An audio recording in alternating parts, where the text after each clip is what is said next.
I think what's underlooked in this business is really how important it is to train. Yeah. I mean, I'm an athlete, so I always think about sports, but you also have the opportunity to make NFL money in real estate. Yeah. Like you truly do. Sure. But you have to put NFL effort in. Yes. You have to be watching tape and listening to your calls and showing up on the field and throwing more passes than anybody else. You just have to do it. Yeah. It's a repetition of the business. And there's a lot of no's before there's a yes. Mm-hmm. And you just have to get knocked down and get back up and get knocked down. And it's a hard business. It really is.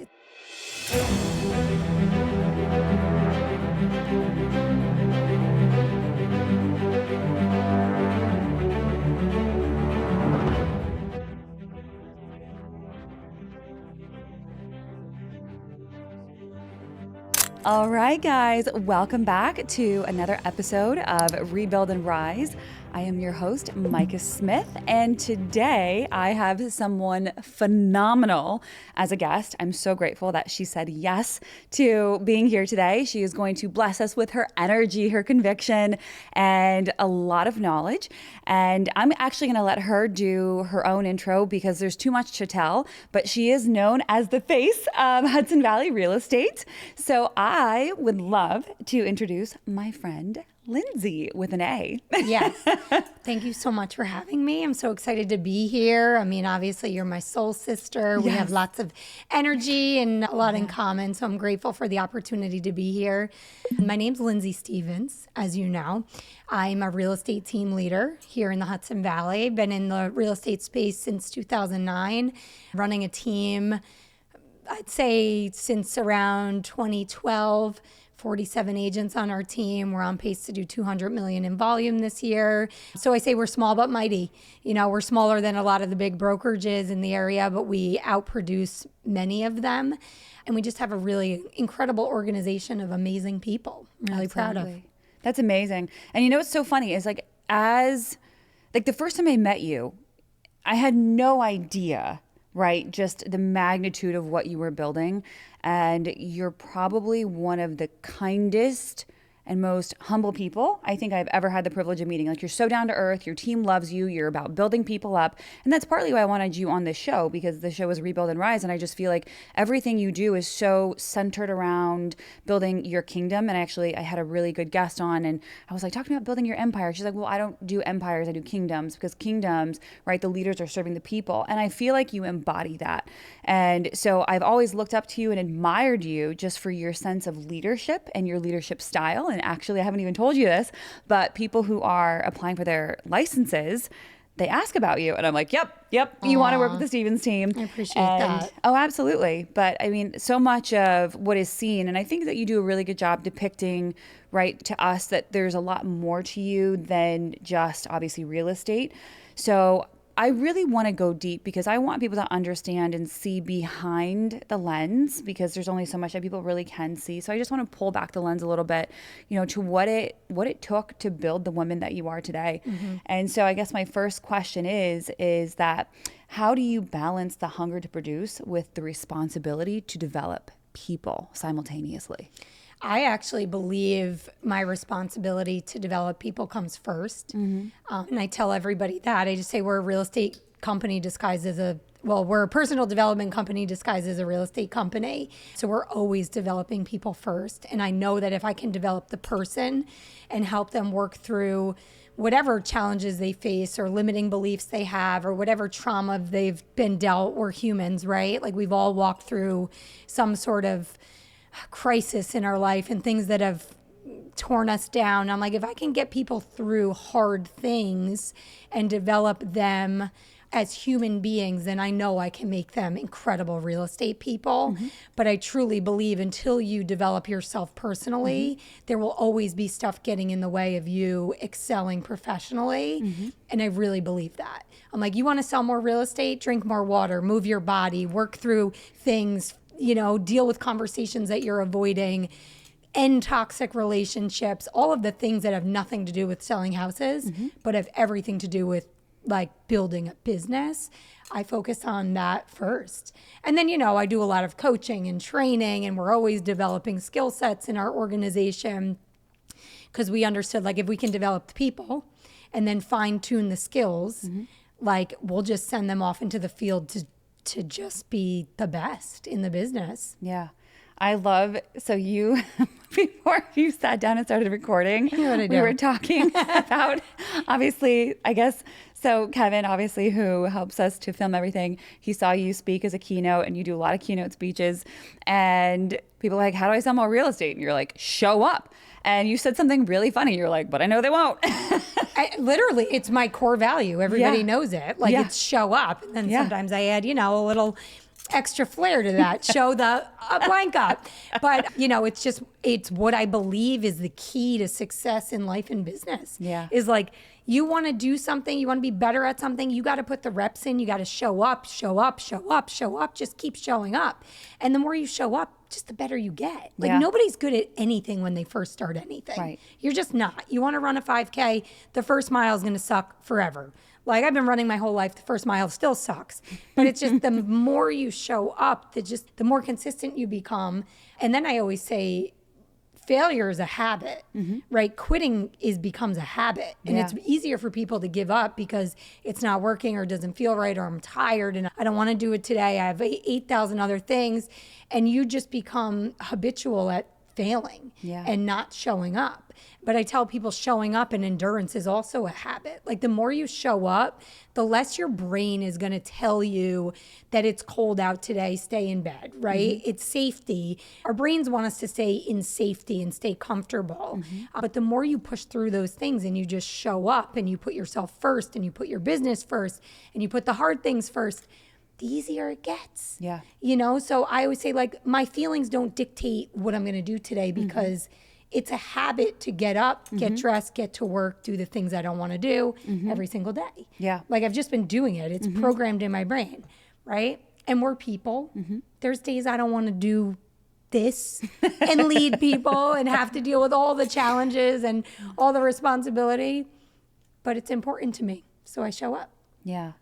Were you always this way? I have always been, it's always been important to me to do a good job as a little kid. For me, but also for people, just wrote a post about this. I've always wanted to make people proud for giving me opportunities. And I never took it lightly, no matter what it was. Like I always worked hard. If I was waiting tables, I would be, polishing the salt and pepper shakers and resetting the tables and just doing like extra.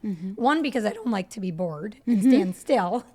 But two, because I had an opportunity somebody gave me and I wanted to show that, I was grateful for it, and it's just important to work hard. Absolutely.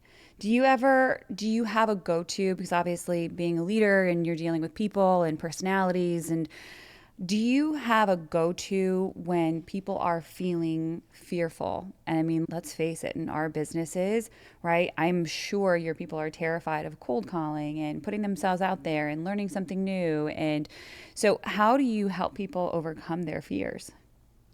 Make them do it. Like week 1 on our team, you have to make 100 dials. Yeah. Because it's one of the things that real estate people avoid is talking to people. Yes. And it's a contact sport. It's a relationship business. The more people you talk to, the more money you make. It's just the way it is. So we kind of used to kick the can down the road and people would just want to avoid it forever. So week 1 now, day 3, like you're making 100 phone calls. And it's just the way it is. Because 3 calls in, 1, they're not answering. 2, it's not scary. People are actually pretty nice. Right. Someone will hang up on you, but we celebrate that, right? Yeah. Like, yay, you got hung up on. Now, the next time it happens is not going to be so scary. Sure. So we just push people into discomfort very early. And you realize that a lot of the things we believe in our brain are not real. And the sooner we can face those fears, the easier it gets to just prospect every day and follow up with your database and be in front of the consumer, do social media, like shoot the video, all the things that nobody wants to do. We just get it out of the way in the first week. I love that. Yeah. I really love that. Now let me ask you a question. I'm going to completely pivot, just random. This just popped into my head. So how does this apply to your home life? Because I know you have 2 girls. 2 teenage girls. Yes. So how does this apply to your home life? Yeah, it's like I feel like I transcend all areas. My personality transcends all areas of my life. My kids are funny. They're both swimmers. And they're both, one is competitive, one is not competitive at all. Her birthday's actually tomorrow. She's a Libra. She's very born peacemaker, very chill. Oh. And my little one, Callie, is November 18th. She's a spitfire, like very, very energetic.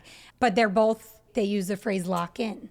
Like Maya had to go to swim practice. She was tired. She's like, I'm tired. I don't want to go, but I'm going to lock in.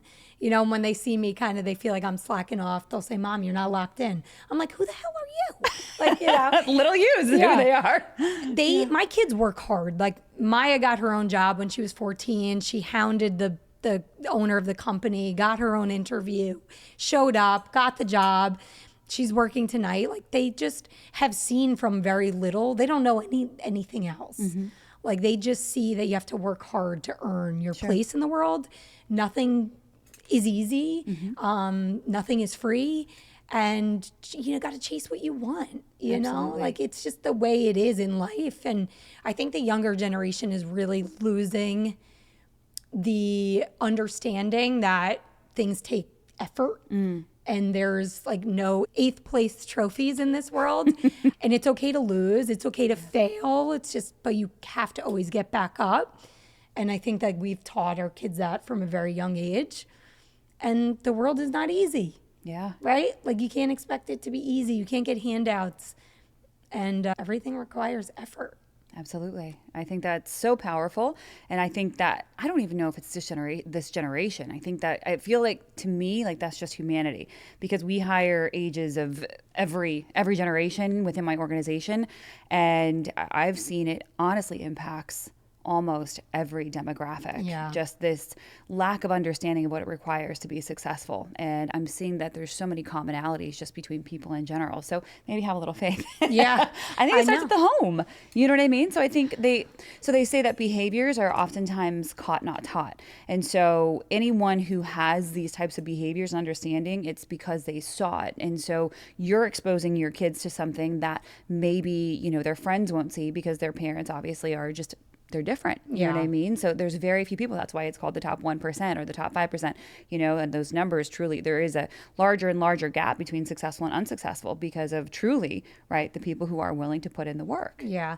And I want people to know too, like, no matter where you came from, no matter what you had to go through to get to where you are, like there's opportunity for everybody in this world. And that's why I believe so much in personal development. Yeah. Because I know even if you've been handed like the stick in life that is so short and you've just been through hell and back in your journey, it does not mean that you cannot do great things. It just doesn't. Yeah. And that's why I say show up, because it's the simplest thing that anybody can do no matter what. Yeah. You come in your PJs, it doesn't matter, just get there over and over and over again. So I think sometimes people get stuck in their story that they tell themselves about their life and what they had, and it was different than X, Y, and Z, and you never know what journey anybody's had to go through to get to where they are, but it doesn't define you. Yeah. And you're the perfect person. Sure. Right? We've all been through things that have been hard, and that sometimes you have to go through hell. Well, I always tell people, don't stop in hell, right? Keep going. Why would you stop there? Yeah. Get yourself through it. And then you look back and it's like, maybe I had to go through those things to define who I am in this version. So yes, my kids have good mentors and were good role models, but doesn't mean that if you didn't, you can't do great things either. Agreed. I learned a really interesting term yesterday. I was at an event with Compass, and they did this big mind session, and I learned the word anti-fragility. And I had heard it before, but I had never heard it defined. And so they defined resilience and adaptability. So they put the two side by side. They said adaptability is resilience. And then they talked about anti-fragility and talked about, basically, to summarize it, to make it really simple, it's basically how things in life, and this is what my motto has always been, is that things happen for you, not to you. Being able to be resilient, push through, and become a better person, right, after having been through something difficult. So looking at obstacles basically as opportunities and versus this victim mindset that so many people are like, why me? Why me? Well, why you is because you keep saying why me instead of doing something about it. And that's the one thing that we love to, and I feel like this resonates with you because I feel like you're just constantly trying to empower people. And that's why I really wanted to have you here, because I feel like we just embody the same message in everything we do. We want to pass that power to every person we know. Like, listen, you have it within you as well. You just need to do something about it. And I tell people, take a sheet of paper, write a line down the middle, write all your limiting beliefs. Just like dump them on a paper, right? I'm not worthy. My life was hard, blah, blah, blah. All the things we think about ourselves. Then you cross every one of those out and you rewrite it on the right side column. Just rewrite the story. I am worthy. I am strong. I am deserving. I am a millionaire. I'm a billionaire. Whatever it is, like rewrite the story that we tell ourselves and then believe it. Yeah. Believe it. Sometimes just believing in yourself is like the hardest thing. And we just did an exercise last week where we had our agents write their elevator pitch. What makes them unique, different, special. And I always say you don't have to be better, but you better be different, right? Because you need to be different in this business. Everybody says the same thing.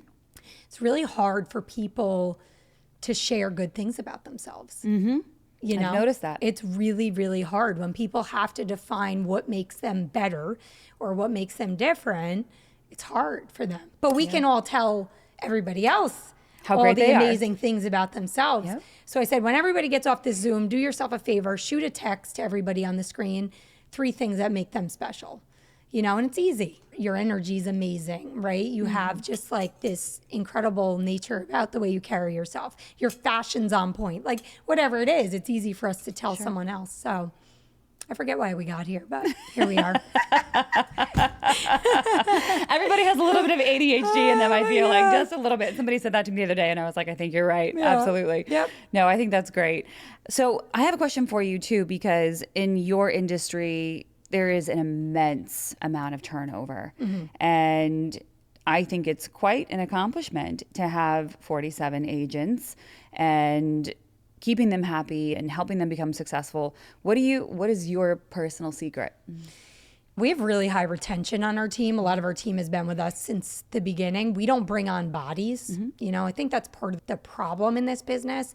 I always say if you can fog a mirror, like meaning you can breathe, you can get a real estate license. So the barrier of entry is very, very low. Yep. There's also this idea in real estate that you'll make your own schedule and, you'll have this freedom. And it's like you can trade in a 40-hour work week for a 90-hour work week. Yeah. Because you are in control of what you do day to day. Yep. You're an independent contractor. And the discipline is really hard. Like it's a blessing and a curse because you have incredible freedom, but the discipline is very tough.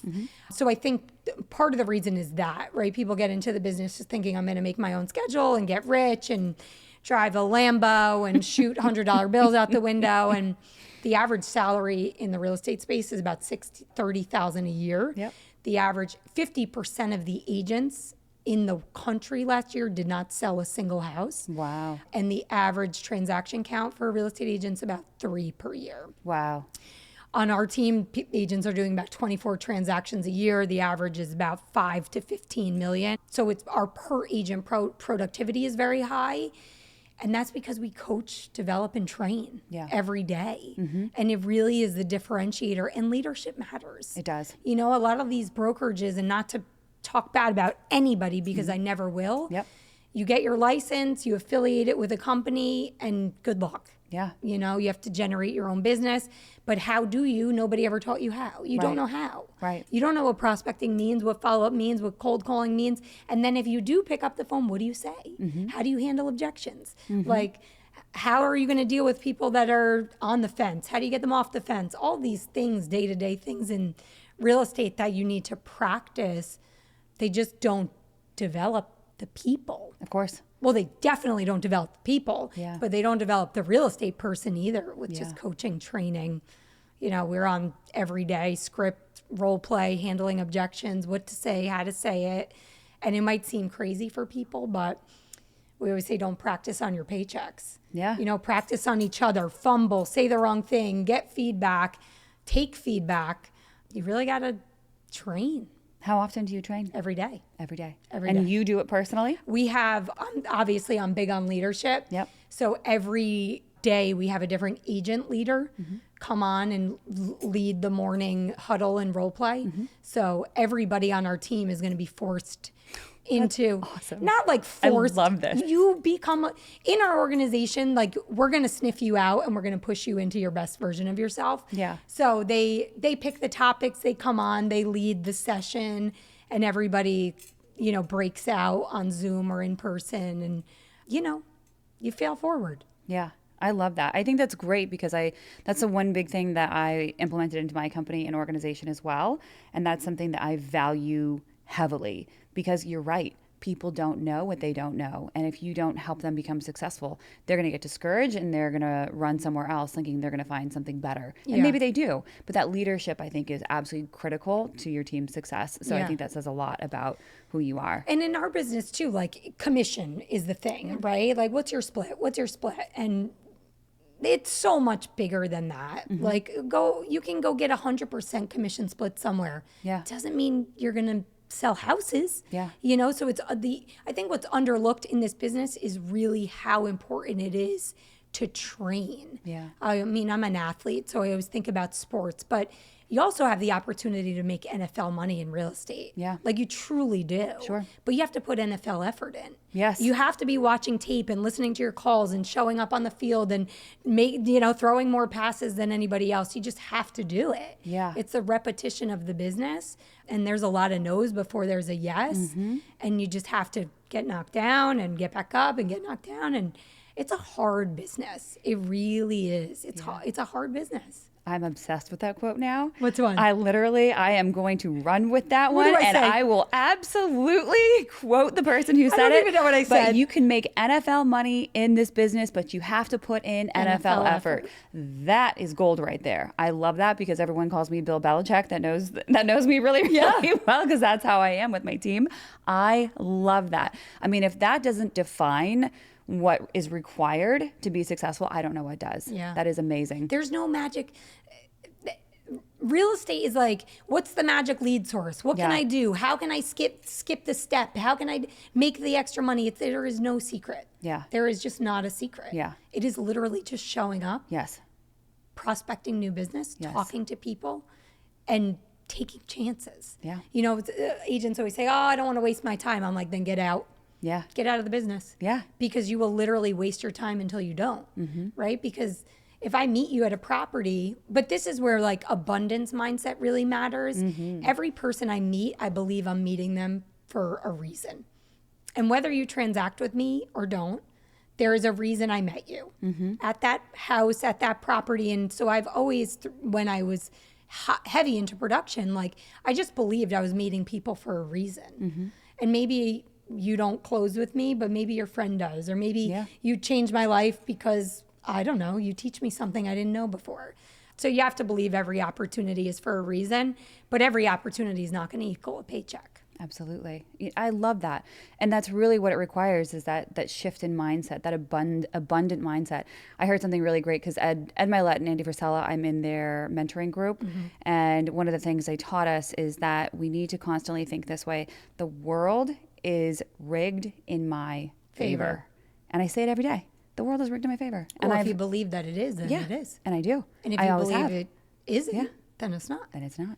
Exactly. And it really is the power of our words it has more power than people could ever imagine in their lives. And I think that also transfers to the mind. And so just even if you don't believe it, at least say it out loud until you start to believe it. It's just my thought process. Yeah. And then that just goes back to just like doing it over and over again. Repetition. I call it repetitious boredom. Like it's boring. The business is boring. Yeah. We make it look pretty on social. Sure. Because we're like, whatever. It's like a highlight reel of life. But then, We all cameras know go it's not off. like I'm punching my steering wheel. I'm cursing, crying.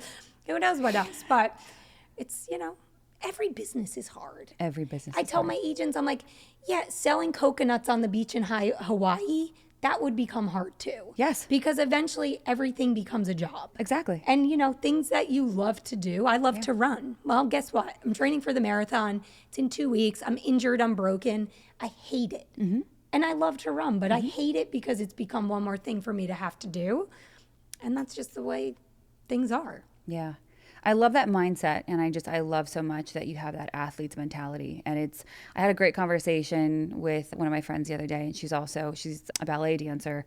And so she was at a very elite level in New York City. But we were just talking about hiring and people and just how we love the athlete mentality, because we have this understanding of what it requires, and we have this ability to push through the pain. So it's like we've endured physical pain and we've pushed through because we understand, right, what's on the other side of that. We understand teamwork, and we understand, even though like marathon, it's an individual sport, it doesn't matter. Like you're still able to push through the pain because it's just how you're built. And I think that if somebody doesn't have that mindset of being able to push through something really, really difficult, I think they're going to really struggle in life being successful at all. How do you help your team with that? Because I'm sure you have plenty of people on your team that are not athletes that aren't going to understand the NFL comment that resonates so well with you and me.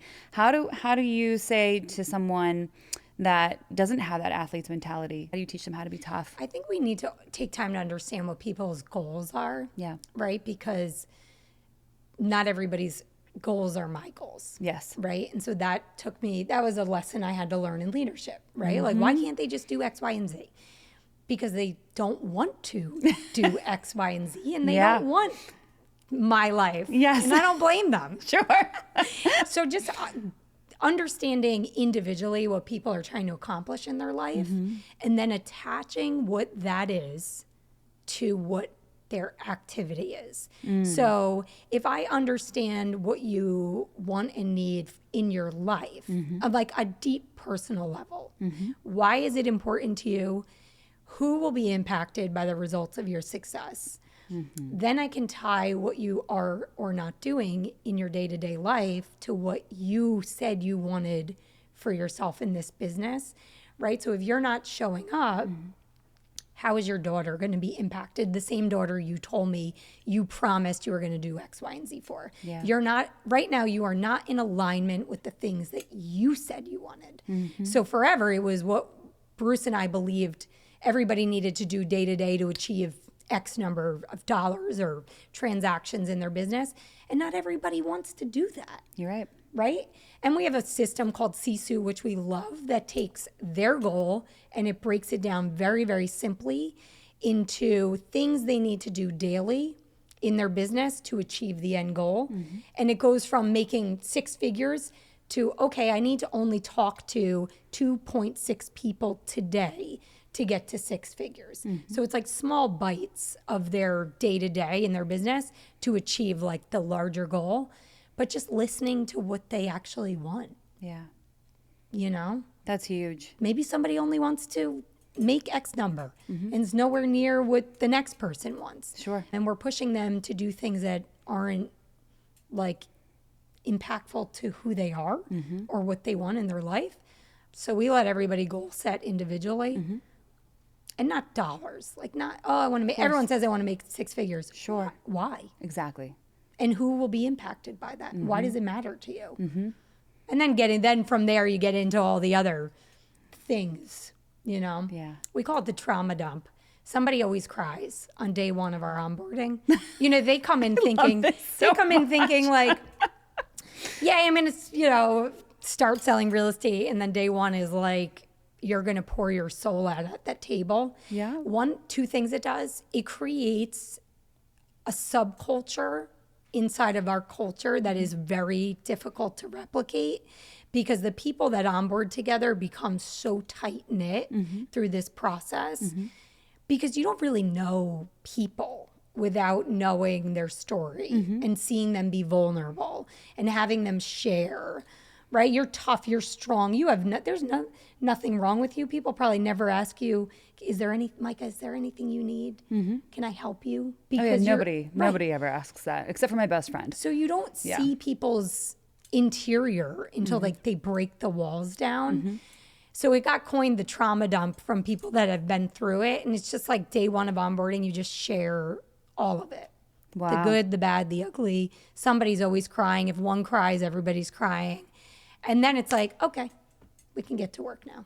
We can talk about Follow-Up Boss, which is our CRM and all the boring stuff. Yeah. But we want everybody to kind of like break down who they are first. which is what we said in the beginning. But that's everything, right? That human element, right? I think that's so critical. And I think that so many companies in general are missing that component. These people are human beings and they have to be treated like human beings. They're not robots. And I think that is why you have the loyalty that you do, because it's actually proven people will stick around a lot longer in an environment where there's good relationships with other people and where they can come to a place and interact in a very positive way. So you are creating like a little mini family, but a healthier family, because we can choose our family. Families are weird, right? We all have weird families. But essentially, I mean, you're creating something that is truly borderline unbreakable. So I think that's really cool. So I'm going to pivot just a little bit. I want to talk about just credit and finance, because you actually kindly brought me in and allowed me to speak for your team on credit and finance. And I wanted to ask you what your thought is, because obviously finding the right home is super important. But when it comes to credit and finances, what does that mean to you? I mean, everything. Yeah. Right? I think you don't realize it too as a kid. And this is where I'm like, I always feel like I need to break into like the public education system somehow and teach entrepreneurship and leadership and skill set and how to write a check. Like, I don't even think these kids know what a check is. How to understand credit and work towards financial literacy. Like, these are things that are so important, but it takes people hard lessons to learn them. You know, you kind of don't realize that when you're wreckish as like an early 20-year-old, like swiping credit cards and not paying bills and, you know, but you realize how important it is to get what you want in life is good credit and financial literacy. Investing is important to me now. Bruce and I have bought and flipped several properties. We own several income properties. And that's just through understanding how to keep good credit, pay your bills on time. It's one lesson my father taught me. Do the right thing, work hard, pay your bills on time. Those are like the three things he always taught me as a kid. Absolutely. And I didn't always pay my bills on time. Most of us haven't. Most of us haven't. It's called rebuild and rise. Rebuild and rise. I mean, I think, and the lessons you've taught our team too, because several of our agents have worked with you and referred you. And we refer you always. When I think about people, their inability to buy right now or to do anything they want to do because of credit or their finances, I always think about what can we do over the next 6 to 12 months to get you in a position to be able to do that. And you're the key person for that, right? It doesn't have to, a no is not eternal. It's just a not right now. And there's so many things and resources and people like yourself that can help people rebuild. And you've done that for a lot of people that I know personally. Absolutely. Do you ever feel like, because I think there's so many misnomers around people who have maybe poor credit, and like I know the facts behind obviously every situation, but maybe you can shed some light because you interact with thousands and thousands and thousands of people regularly.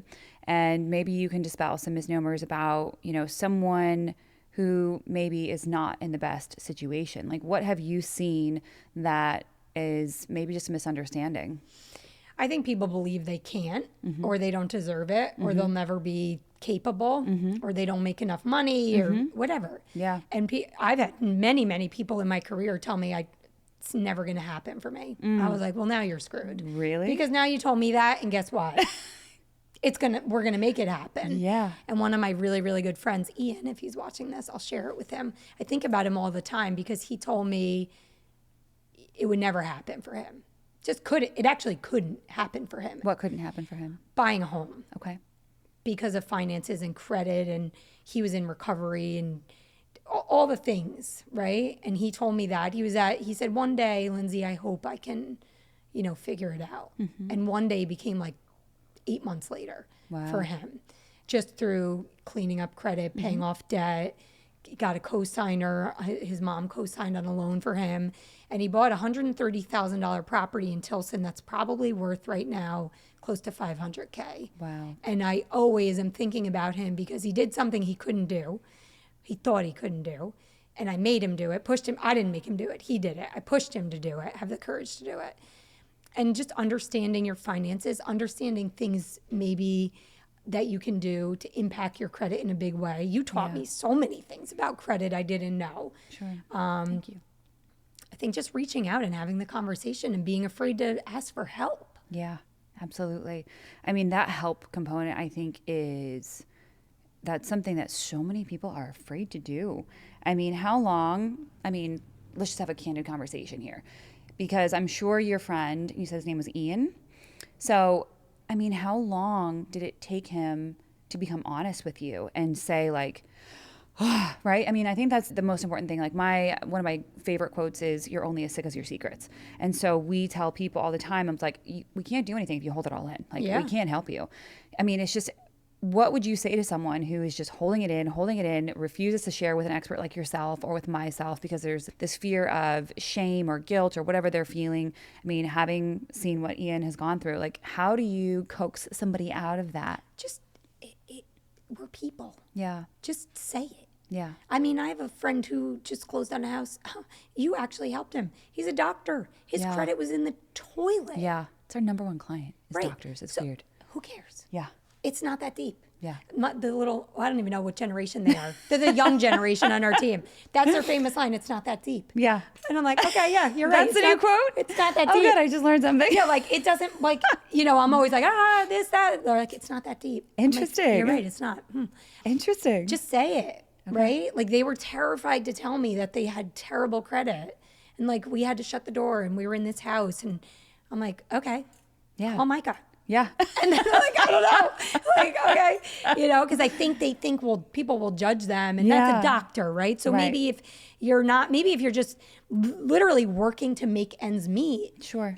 Rents are extraordinarily high right now. Yeah. And so for me, I talked about this on Zoom last week with my team. I'm like, I want to create a group, a Zoom of renters that believe they will never be in a financial position to buy a home, empower them through credit repair, through financial resources, literacy, understanding, managing your finances, all of that, empower them to be in a position 12 months from now to buy a home. Absolutely. Because I think there's thousands of people in my database that cannot buy right now that actually can. They just don't know how. Absolutely. Yeah. I love that. I wish that so many, I'm just like, the numbers now are like calculating in my head. No, I'm really, I would love for you to be a part of it. Yeah. Because these renters, I mean, you're paying down someone's mortgage. It's just not your mortgage. Yeah. And the rents are so high right now that it's like, if you're paying $2,500 a month, like, you can buy a home. Yes. Maybe you can't buy a home in the eyes of the bank. Sure. But there's solutions to that. Yeah. And let's get you in a position to be able to do that. So you're paying down your mortgage Absolutely. every month. Yeah. I always say the people that don't want you to buy, or the people that are constantly pushing, like, renting, are the people who own properties, who want you to rent from them. Of course. Like, those are the only ones pushing that narrative. And my husband and I, we say that all day, every day. It's just like, it's always a good time to buy. It's always Yeah, a the good rates are time. high, but they're not. They were 18%, at one point. That's what people don't realize. Like, they didn't grow up in that time when things were outlandish. And now it's like, because we were exposed to COVID and exposed to like these unprecedented times of like free money, basically, is what it was. Now there's this unrealistic expectation as to what real estate actually costs, but not understanding on the flip side, right, what this investment is actually making them. They're looking at what it's costing them, not what it's making them. Yeah, There's and a drastic difference. The long-term equity, like, I would say real estate's the safest investment in the world. It just is. I agree. And people look at, even when we're out with clients, they're like, oh, they only bought it for X number of dollars. It's like, good for them. Yeah. Right? It's the power of real estate. Sure. You own it, it appreciates, especially in the Hudson Valley. Like, the market we're in is not declining. Yes. It's going to continue to appreciate. So it's the famous quote, like, when's the best time to plant a tree? They say 20 years ago, and the next best time is right now, like today. Yeah. So, yeah, I'm all about it. I think there's a place for you in the world, like, at scale, because I just don't think we're taught to understand credit at all. Yeah. And what the impact of credit does for, like, your future you. Yeah. I mean, that's why it truly has become my vocation. And that's why now I've made it. This is the first year I've actually pushed myself into scaling the organization, because Now I've got the infrastructure built, the foundation is solid, and now we're going to expand on what we've been building, because it really is something we're seeing. People are just, they're being impacted on a mass scale, and there's no education around it, and financial literacy is extremely lacking, and it's keeping people broke. And it's keeping them stuck, so that is definitely my mission, alongside people like yourselves. Good. I love it. I'm to here help for people it. with this. Yeah, I'm excited about it. I wanted to ask you, so obviously, you've been with EXP, and so what was that like? Tell me, because you have made a major splash. I believe you're number 1 in New York, if I'm not mistaken. We are. And I think number 2 on Zillow. Yeah. Is that correct? Yeah. So, talk to me a little bit about these accolades and how this journey has been. I'm sure it was a little bit nerve-wracking joining EXP. So I'd love to hear a little bit about that.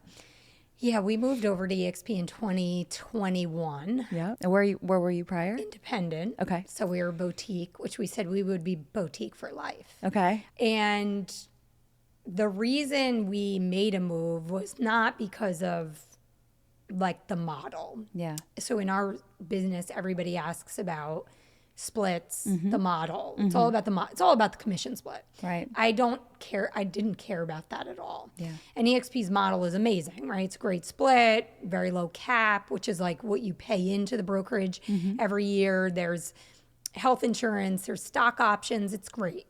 I needed people. Like I really was feeling desperate for people to help me scale. Okay. That's what I needed at the time. I was walking down our street. It was like a cold fall night. I never forget it.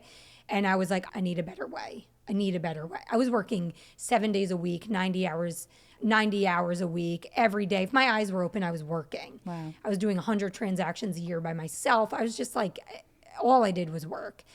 Actually, my daughter told me the only time we see you is when you're walking out the door. Wow. And in that moment, I was like, oh my goodness. Wow. Which was true, because if I was like getting up, I was out the door, and that's what they saw, is me leaving.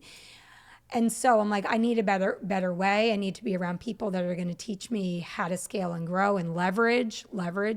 And I need to be around bigger thinkers. Yeah. Like for me, there's nothing more draining than being around inaction and people that think small. It's like it takes the soul out of my body. Yeah. And so I just started exploring other paths for us and started having conversations that led us to EXP. And then obviously COVID happens and the world shuts down, and EXP is built completely remote. They're cloud-based. So for them, it was like they just pivoted so fast. Wow. And that's where I think their growth really took off, because the entire staff, 1,000 people at the time, worked remotely in a cloud that they call EXP World, and it's business as usual for them. Like they were built for that. And anyway, the teams inside the organization they run big businesses. Like the numbers would blow your socks off. They're doing billions of dollars in real estate. Sure. But what I appreciated most about them is they're humble people. Yeah. And they give without expectation, and the contribution and collaboration was like what I needed Yeah. to grow myself and to grow the business. And that's really the reason we moved. Wow. And then we were up 33% this year from last year. The market's not great. The market's tough right now for a lot of people. Sure. And we just had our biggest month ever. August was our biggest month ever in the history of our team ever. And then September, we outproduced August. So September became our biggest month ever, which is a testament to the people. Yes. Really, they're working hard and they're good. They're great agents. Yeah. So with that being said, because we talked numbers and growth, so one of the big things I like to talk a lot about is legacy. So let's just, you can give it a number if you want to, as far as number of years out, but what kind of a legacy are you focused on leaving behind? Yeah. And not the real estate side of you, but Lindsay. Yeah. I want to impact people. I really do. I want a group of 1,000 people, and EXP enables you to scale not just through your team. You can scale across borders, nationwide, worldwide, really. I want to build an ecosystem of agents that just want to do amazing things in the world. Yeah. Like, that's what I care more about. Yeah. You know, I always say people don't believe this. I don't care about money. I really don't. Sure. And I think that's why I'm good at making it. Exactly. Because I'm not attached to it. Exactly. It means nothing to me. I don't look at commissions. I've never looked at what I'm going to make, what my split is, who I owe money to, and is it a referral? Does Zillow take a chunk? I just don't care. Yeah. I want to impact people's lives, make a difference. And, you know, sure, I'm going to make a paycheck at the end of it, but I'm just not impacted by the money. I'm impacted by what I can do to help change somebody's life. And I've walked through people through really dark times. You know, real estate is, we're selling a house, but what people don't understand is there is so much behind that. And it could be the happiest time ever, but it's still four walls that baby footprints ran around in, and people raise their kids in, and it's memories and lifetimes. And even in the happiest moments, like, that's a hard thing. Yeah. And most of the transactions are not like that either. There's financial compression, and there's death, there's divorce, there's just things that are going on in people's lives that are so hard. And to be the person to walk people through that, like, that's impact. And then that's like on the transactional part of it. But for like agents, they pay off debt, right? You know, Katie, who we love, paid off all her debt last year. Number one agent on our team, completely debt free because of you, because of her, and the impact that we're having on their lives and their ability to do things they never thought they could do. Yeah. We put Nicole, one of our agents, on a plane this April to visit her birth parents meet her birth parents for the first time. Yeah. You know, we call it a misogi, like a big goal that you're so afraid of, but it's like the one thing that's holding you back. And she was like, I think that's it. I've never met my birth parents. We're like, we're going to do that. And she went and she met them. That's it for me. Like, legacy for me is how can we impact as many people in the most profound way and help them achieve things they never thought they would achieve. This could not have been a better conversation. You are so inspirational, heartfelt, authentic, truly a gifted leader. And it is such an honor to be sitting next to you today. Thank you for being here. It was really wonderful to hear you speak. For our listeners as well as our viewers, can you tell everyone how to find you? Well, you can find me on social. You have to follow her. You have to follow her. Lindsay Stevens on Instagram, Lindsay Stevens on Facebook. With an A. With not an A. E. Yep. Lindsay, We'll have it all in the show notes. AY. Yep. I'm an open book. I tell everybody that. Like, my phone number is everywhere on the World Wide Web. You can find me there. You can email me, DM me. Like, I just want to help people. Yeah. You know, truly. And people reach out to me too, like, nothing to do with real estate, just to do with, like, I'm stuck. I can't figure it out. I'm sad or whatever. I always say, like, I feel like I was put here to make a difference and contribute to people's lives however I can. So however I can help anybody, like, reach out. Like, find me and reach out. Yeah. I've always felt so drawn to you from the moment I met you, and you do have that true, authentic desire, I feel, to serve and to help others, and I feel it, and I feel very drawn to you. And we haven't had time to sit and hang out, but it's like I always feel kind of connected to you. Yeah. Maybe it's because of social media. You know, I always kind of know what you're doing, you know, so I'm super grateful to know you, and I hope that everybody listens to you and follows you, and I hope that your team grows beyond 1,000, because I think that with you at the top, I think that just more people are going to win, and that really is what I think life is all about. It really is about the impact we make. And so thank you for sharing your values with us today on Rebuild and Rise. And if today really made an impact on you, please do something and share this with someone else that you know this will make an impact for. But again, please like and subscribe, and we'll see you next time. God bless.